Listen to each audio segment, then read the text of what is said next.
If you had any doubt that Jeymes Samuel, the director of The Harder They Fall, and the British musician known as the Bullits, loves westerns, then you haven't heard him sing Dean Martin's My Rifle, My Pony, and Me from John Ford's Rio Bravo. When Dean Martin pops up in a movie, you know, oh, there's going to be a song, Samuel says with a giant grin.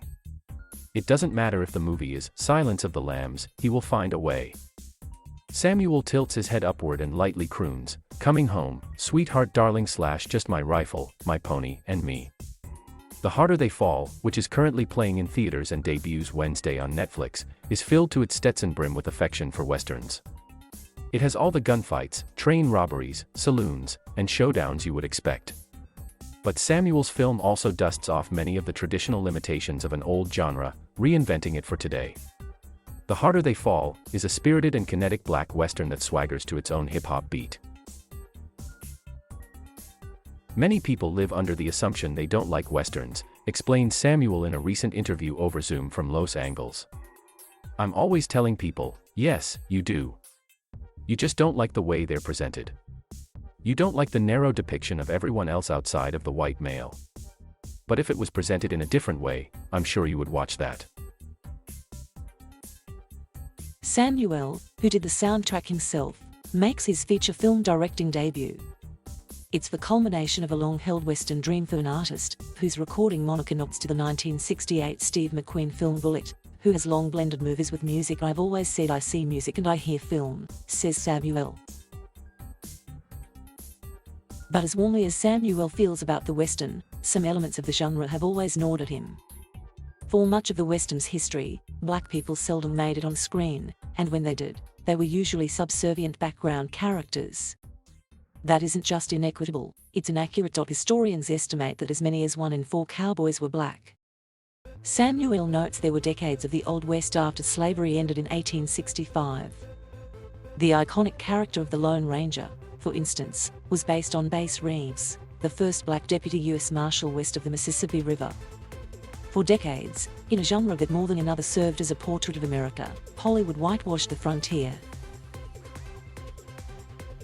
Samuel opens The Harder They Fall with a title card noting it's a fictional story but based on real historical figures. These people existed. For Samuel, he didn't want to waste any time getting straight to the point. When I'm telling the story of The Harder They Fall, I've had decades of frustration, he says.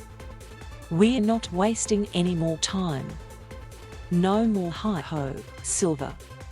The horse got more shine in the Western than black people. The Harder They Fall stars Jonathan Majors as Nat Love and Idris Elba as Rufus Buck, 2 rival gunslingers brought together in a revenge saga. There's also Lakeith Stanfield as Cherokee Bill, Zazie Beetz as Stagecoach Mary, and Regina King as treacherous Trudy Smith. It's a formidable cast for a first feature, though Samuel, the brother of the musician Seal, has shot shorts, including an earlier Western called They Die by Dawn.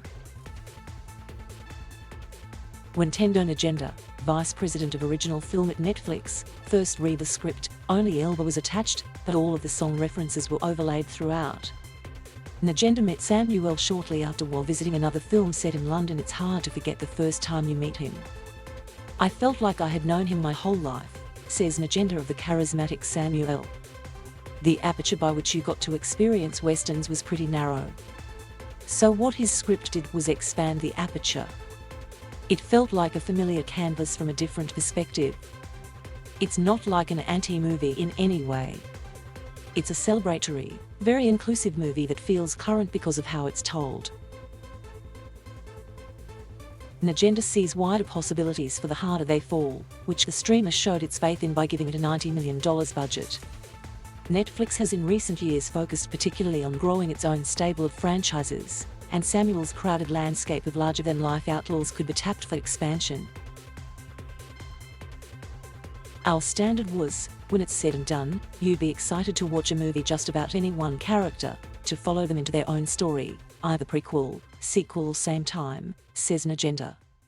You like them enough to be compelled that you want to know more about them. One thing that distinguishes The Harder They Fall is that it's in many ways not about race. White characters appear only briefly, and largely for comic relief.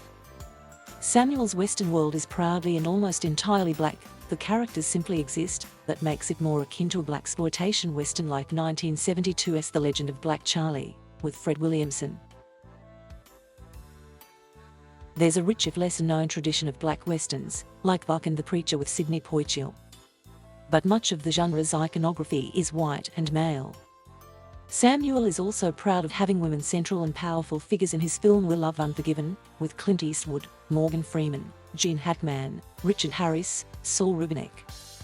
"That's a wicked movie," says Samuel. "That's an amazing, amazing movie. But every single woman in it is a whore." Samuel is also fond of Sergio Leone's For a Few Dollars More and Sergio Corbucci's The Great Silence. He loves John Ford's The Man Who Shot Liberty Valance, but that film also reflects to him what's lacking in westerns. Though Ford 2 years earlier made a movie starring the imposing African-American actor Woody Strode, Strode appears fleetingly in The Man Who Shot Liberty Valance. In one scene, his character is turned away from a bar.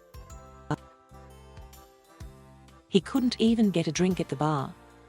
Woody Strode was the most chiseled, godly black man, and he couldn't even get a drink where John Wayne was, says Samuel. "Those are the things that turn my nose up about those movies." Samuels remembers finding another history while flipping through library books about the Old West as a 13-year-old, amazed to learn how different the time was than how he had seen it depicted. "This film for me," he says, "is almost like a calling." Thank you for watching. Please subscribe